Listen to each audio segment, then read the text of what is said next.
Finance Minister Nirmala Sitharaman chaired a meeting with fintech leaders earlier this week amid RBI actions on Paytm Payments Bank and Visa Inc. Although specific cases were not discussed at the event. RBI's action against Paytm Payments Bank in January stirred concerns within the fintech community about a tightening regulatory environment. Founders and investors expressed apprehensions about the potential impact in their interviews, reflecting genuine industry worries. The Indian fintech industry is projected to reach a valuation of $200 billion by 2030. Its total addressable market is estimated to reach $1.3 trillion by 2025. Fintech's assets under management are expected to reach around $1 trillion by 2030, as per government sources. Major segments under the category would include payments, digital lending, insurtech, and wealth tech. There are currently 10,244 fintech companies in India, growing at an average CAGR of 14%. India also ranks as the world's third largest fintech sector, and with 21 unicorns in the current fintech setup, the recent regulation tightening was bound to unsettle some nerves. Rohan Lakhayar of Grant Thornton, Bharat explains if the meeting with FM will ease the disharmony between fintechs and regulator. So the meeting with FM and the roadmap that was provided will certainly help fintechs come up the curve. We need to understand that fintechs are very, very young still and operating in a digital ecosystem. They are doing something which is unprecedented. So the steps that were called out will certainly allow fintechs to get clarity. They will be able to navigate the regulatory ecosystem way better, because we need to understand financial services is one of the most regulated sector in the country. And this is not the first time the regulator has come down hard on banking facilitators. The RBI's recent actions against various financial institutions highlight a growing emphasis on regulatory compliance. From HDFC Bank to Bajaj Finance, several entities have faced restrictions due to non-compliance with regulations. In 2020, the RBI had asked HDFC Bank to temporarily stop all digital launches and sourcing of new credit card customers after the bank suffered its third big outage in the span of just 2 years. In October 2023, it banned Bank of Baroda from onboarding new customers onto its Bob World mobile application after reports of the bank linking accounts to unregistered mobile numbers and signing up these numbers to the application. The next month, the RBI directed Bajaj Finance Limited to stop the sanction and dispersal of loans under 2 of its lending products due to non-adherence to the digital lending guidelines. Therefore, the finance minister's meeting with the fintech leaders was to contain any speculation and apprehension of the market players. Sitharaman proposed monthly meetings with regulators to ensure that regulatory compliance and innovation goes hand in hand.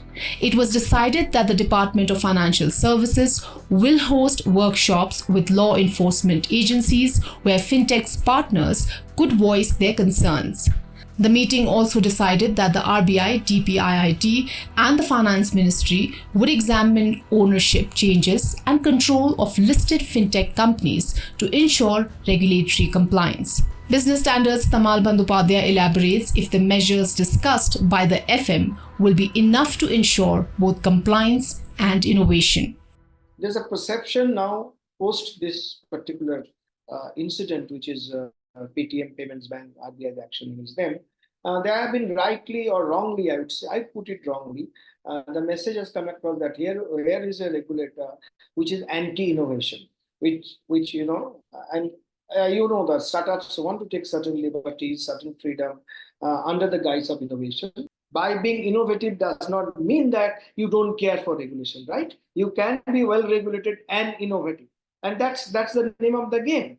So I think the message has gone very clearly that here is a government which is not anti-innovation. Here is the Reserve Bank of India, the central bank, which is not innovation, not anti-innovation. You can be innovative, but let's not take that license to have scant respect for regulations. And to do that, you need continuous interaction with the Department of Supervision of Finance Ministry, DFS, Financial Supervision, or Reserve Bank of India, or other investigative agencies. It is important to note that RBI's action against Paytm Payments Bank last month was triggered by major irregularities in the company's Know Your Customer or KYC norms. The regulator had said that lax KYC norms exposed its customers to serious risks. Industry insiders point out that KYC issues are not unique to one company, raising concerns about shortcuts taken by startups to onboard customers quickly. And reports hint that more fintech companies are likely to face regulatory scrutiny for lapses in the KYC processes. So, how can we simplify and securely implement KYC processes across all segments of the fintech industry? See, KYC is a challenge not just for fintechs but also incumbents. It is a fairly involved process. It is time-consuming. It involves fair bit of cost.